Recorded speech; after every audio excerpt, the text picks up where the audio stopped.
Si ustedes tienen una magnetización fuera del plano, los torques que hagan sobre el sistema, las influencias espintrónicas que hagan sobre este sistema, todas cambian.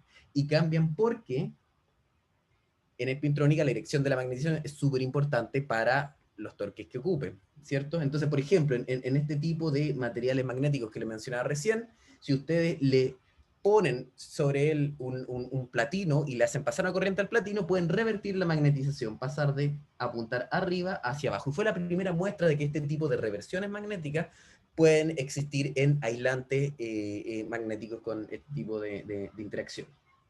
Entonces, parece que las tierras raras dan versatilidad porque nos acoplan spin, magnetización, magnetismo a cosas eléctricas.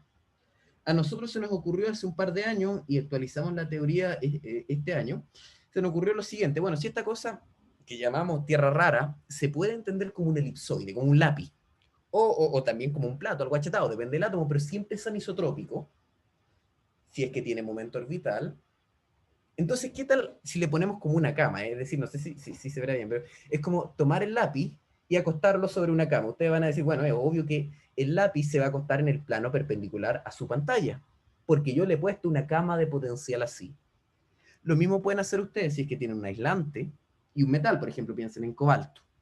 Le ponen un voltaje. Si le aplican un voltaje a eso, bueno, eso va a hacer que el sistema en torno a la interfaz sienta una cama de potencial, una variación de potencial, dibujé esta maca, y por ende el átomo se va a acostar en la maca, por ejemplo, en la dirección del plano.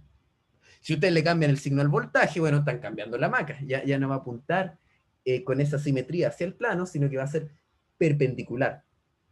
Y al ser perpendicular, ustedes van a ser capaces de acostar su átomo perpendicular. Eso funciona en principio, teóricamente, no solo si es que tienen un metal magnético, podría ser cobre, y el aislante ser magnético.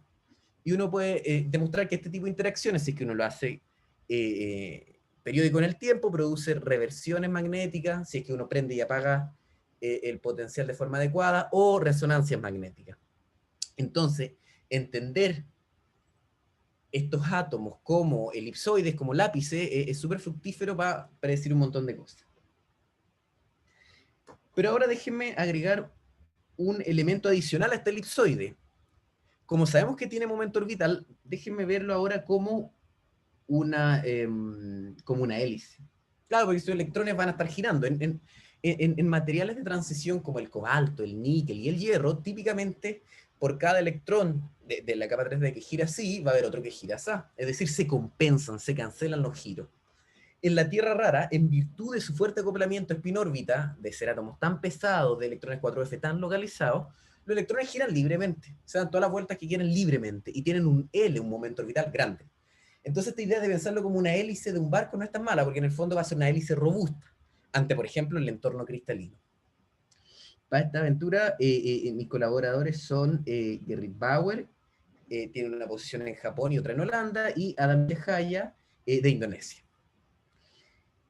Y bueno, así como uno se puede preguntar qué es lo que pasa con el agua en presencia de la hélice, nosotros lo que nos vamos a preguntar es qué es lo que le pasa a un material metálico, pensemos en aluminio, que en términos teóricos muy simple de modelar, si es que le ponemos una tierra rara, que como dijimos tiene spin y tiene momento orbital. Ese es nuestro problema en cuestión.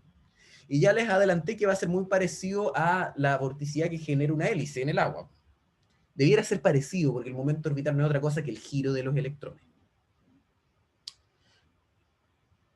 Bien, ahora, ustedes me dirán, bueno, si uno pone un átomo magnético o podría ser un núcleo magnetizado en un metal, ya sabemos que ciertas cosas ocurren. Se saben desde la década del 50, por ejemplo, la flecha grande, que es el spin del átomo, un S grande, va a interactuar con el spin chiquitito del electrón de conducción, un S chico, un S minúsculo. Y uno espera que de esta interacción los electrones se polaricen un poco, porque un spin localizado es como un campo magnético localizado, y por ende uno tiende a imaginar que va a haber una cierta interacción, una cierta polarización. Esto, insisto, es súper conocido, se llama polarización de RKKI, de Ruderman Kittel, Kazuya Yoshida, y en el fondo les dice que su metal en torno al átomo magnético va a estar con cierta polarización de spin. Entonces, si esta flecha azul es su S grande del spin atómico, habrá flechas chiquititas del metal en torno a él. y estas flechas chiquititas van a ser la polarización. Y cambia de signo, ¿eh? No es todas para arriba como por ejemplo uno esperaría en una carpa o algo así, digamos, no es monótono. Alterna ese signo porque los electrones son entidades cuánticas que en el fondo tienen este comportamiento dual y tienen estas oscilaciones tipo onda. Entonces es súper esperable que, primero, si yo pongo un spin, polarice a los vecinos, y segundo, que haya ciertas oscilaciones. Eso es súper razonable.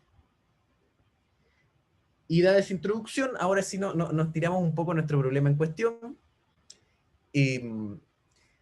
Como no tenemos spin, no podemos reciclar la interacción spin-spin, no podemos decir ese grande, ese chico, no podemos hacer eso, vamos a tener que recurrir a otro hamiltoniano, conocido como el hamiltoniano de Kondo. Y un Kondo, el mismo del problema de Kondo, pero este no es el problema de Kondo, es otro artículo del 62, donde Kondo dice, bueno, si el spin S del átomo puede interactuar con el spin S de su entorno, porque el momento orbital L del átomo no podría interactuar con el momento orbital de los electrones de conducción a su alrededor. Nosotros rederivamos un poco para nuestro problema el hamiltoniano de Kondo, adaptándolo para nuestras suposiciones, y encontramos que el hamiltoniano de Kondo tiene una interacción entre el momento orbital de la Tierra rara, las aspas, y una cierta función que luce media extraña, Digo media extraña porque tiene estos símbolos raros, los gradientes, pero el gradiente les dice en el fondo hacia dónde cambian las cosas. Y sin decirles nada, ustedes me van a decir, bueno, esto es un átomo. Cualquier función eta cero que yo ponga ahí, no importa lo que sea, va a ser chico porque es un átomo. Y el gradiente de algo atómico, de algo chico, va a ser siempre en la dirección, va a apuntar hacia el átomo. Así que yo espero todos me digan, mira, ni siquiera nos expliques eso, va a ser proporcional al átomo. Y esto sí, el triangulito que viene lo vamos a explicar un poco más, o recordamos que de cuántico uno vincula un poco los gradientes con velocidad, con momentum. Así que en el fondo, si uno mira con cuidado el hamiltoniano de Kondo, que está escrito quizás de forma un poco más compleja que lo estoy contando acá, si uno lo rederiva o lo estudia, se va a encontrar con que el momento orbital del átomo, las aspas, se acopla mediante una interacción, hay una energía, a R cruz velocidad. Es decir, podemos, no es exactamente esto, pero podemos decir que esto es algo parecido como un L.L. Parecido. Y digo Quedan parecido dos porque en el fondo... minutos. Ya, muchas gracias. Bueno, si me falta un minutito, se lo quitan mis preguntas, por favor. Ya, entonces me apuró el cheque, así que vamos a pasarnos ya. Este es nuestro problema. Tenemos la turbina, la hélice, girando en el agua. Esta agua es un mar de electrones y la hélice son electrones rotando, pero da lo mismo porque interactúan igual. Las aspas igual van a pegar a las moléculas de agua generando un promedio rotacional. Acá tenemos una densidad de carga rotando, pero van a darle golpes a los electrones de conducción, es decir, hay una interacción chiral con los electrones de conducción que es equivalente a las aspas de mi hélice. Entonces aquí déjenme mostrarle una simulación muy bonita de dinámica de fluido. Esta la saqué de YouTube, referencia al tiro. Ahí están viendo la solución de este problema, que es algo totalmente intuitivo y quizás obvio. Si uno integra las ecuaciones de Navier-Stokes, o imagina, las hélices al girar van a ir golpeando el agua, haciéndola girar también. Esa es la solución. Por lo tanto,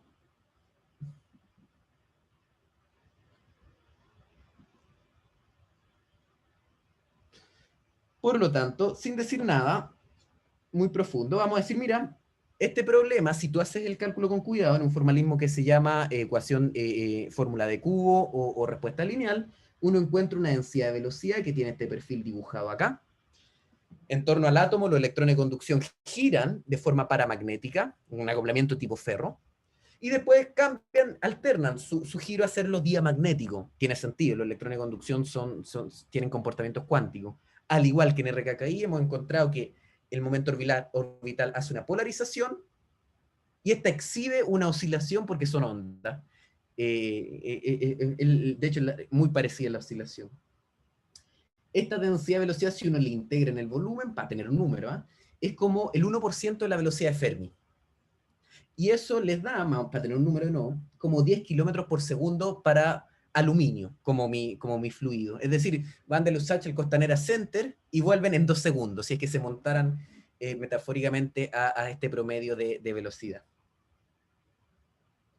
Ya concluyendo entonces, así como Ruderman, Kittel, Kazuya, Yoshida encontraron que el momento magnético asociado a un átomo en un metal no es el exclusivo del átomo, porque su entorno colabora y engrandece el momento, nosotros encontramos lo mismo. El momento orbital induce una polarización orbital, induce un giro, que también agranda el momento magnético total en una cantidad mucho más modesta, así que en torno al 1%. Entonces, es mucho más modesto. En nuestra estimación, que hicimos una estimación súper estricta, eliminando efectos que podrían quizás hacer que los números fueran más favorables, pero en la cota inferior yo diría nuestra estimación es eso, del orden de 1%. También la corriente que predecimos, es decir, qué es lo que hace el aspa, la hélice sobre el fluido, eso genera un campo magnético, en promedio, ¿no? Si lo miran de lejos, va a ser el campo promedio de un dipolo, consistente con esta visión de que las corrientes rotacionales que predecimos son en el fondo como un dipolo efectivo, igual que en Rudelman-Kittel Yoshida, en RKKI, la misma cosa, es como un momento adicional. Y sobre el núcleo del mismo átomo se produce un campo que es aproximadamente 0.06 Tesla, que por ende cambia la frecuencia natural de oscilación ¿cómo se llama esta cosa? De la resonancia nuclear.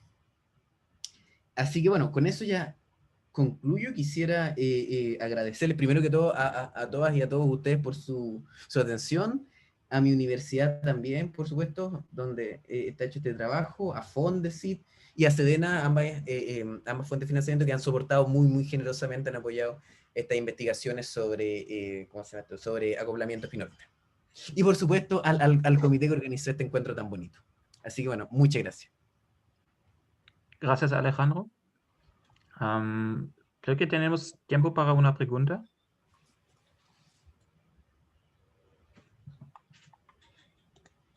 Alejandro, ¿puedo hacer ¿Sí? una pregunta? Claro. Si bien los cálculos están hechos para las tierras raras, pensando en un material real, supongo que alguien puede crecer un magneto sobre algún sustrato con este tipo de tierras raras. La pregunta interesante sería, ¿cuál sería el efecto de proximidad que puede tener al poner un segundo layer de un material más blando? Porque si veo bien ahí el cálculo, el campo magnético que tú predices alrededor de 0.6 militesla, que es un campo no tan chico, tampoco es tan grande, pero es suficiente, que yo creo que suficiente por proximidad que puede afectar a un material blando, ¿sí? Ya sea 60 militesla quizá. ¿sí? Dijiste 6 militesla, 60 militesla, más grande de lo que pensaba. ¿Tú has estudiado eso? ¿Cuál sería el efecto por proximidad al incluir un metal magnético o un aislante magnético como JIC en este tipo de cálculo, usando este tipo de cálculo? Mira, lo cierto es que si bien esos 60 militeslas podrían ser prometedores, y la interacción misma es muy prometedora, porque uno dice, bueno, así como en RKKI uno puede tener acoplamiento entre varias capas magnéticas, entre estabilizar orden magnético, etc., uno podría hacer lo mismo acá, pero hay un problema, y es que la interacción spin-spin, y por ende todos los efectos de RKKI son un orden de magnitud más grande. Entonces, a menos que logremos compensar los spines para que no, para eclipsar un poco sus efectos en multicapa, yo diría que esta contribución orbital debiera ser menor. Y por ende quizá inútil para aplicaciones, me temo. O sea, a mí si tú me preguntas por qué me gusta un poco porque tenemos dos tipos de momento angular al menos, en donde me he concentrado acá, que son spin y momento orbital. Y por décadas se ha estudiado mucho todo este efectos en cosas de spin. Y se le ha hecho muy poca justicia, si tú quieres histórica, a lo que es el momento orbital. Entonces, al predecir todas estas posibilidades, uno, no sé, siento que simetriza las teorías sobre spin y órbita. ¿Te das cuenta? Pero ese para mí es como lo que me alegra del trabajo, más que pensar quizás en las aplicaciones de proximidad. Porque en estos átomos, el spin-spin entre la Tierra rara y los electrones de conducción es como 0.1 electronvol. Ese es como el orden de magnitud de la interacción, y este es un orden de magnitud más bajo, entonces 0.01 electronvol. Entonces queda eclipsado. Salvo que uno haga una ingeniería muy cuidadosa de spines compensados que no hagan proximidad con nada. Pero muchas gracias, Alejandro. Muchas gracias, Nico. Gracias. Con la